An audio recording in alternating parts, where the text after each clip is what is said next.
Okay, so tell us about Slave, A Question of Freedom.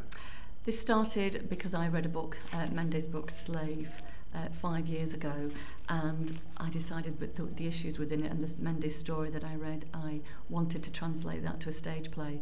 It's a very, very powerful story. It really packs a serious punch, but it's also humorous and warm, and it's an inspirational story. Mende was captured by Arab raiders from her village in the Nuba Mountains and sold as a slave to an Arab family in Khartoum. She was then passed on after 6 years to a diplomat's family in London, where she escaped in the year 2000. And so it's her story of what keeps her going, but it's also a celebration of her culture. So the first part of the play is music, is dance. It's a feast of storytelling. So it's a really good night out, but you might need your tissues as well. Okay, so it sounds like quite a sensitive story. Have there been any challenges in adapting it to the stage? Yeah, there's been a lot of challenges really, because it's about slavery, it's about racism, annihilation of a culture potentially, and it's modern day.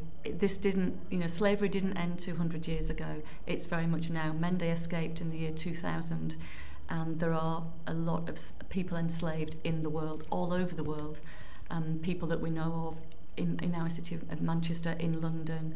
So it's a now story. And where can people see the play? If you go to the Lowry on the 23rd to the 27th of November. We have 2 matinees also on Wednesday and Thursday, and also on Saturday. And then we've been asked to present it in the House of Lords. So that's our next step. Okay, tell us about the House of Lords and how did that come about? Came about because of all the groups that I've been working with, that Feel Good Theatre Productions have been working with, Anti-Slavery International, Waging Peace, Stop the Traffic, and we have a raft of education work as well. So it's part of a wave of things that are happening in conjunction with those organisations, because there's a referendum happening in Sudan in January. So it's a really, really crucial time, because if things go wrong in Sudan with the referendum, then Mendes' story will happen again and again and again 1,000 times over. So it's quite a crucial story to tell, and we've been invited to tell it in the House of Lords.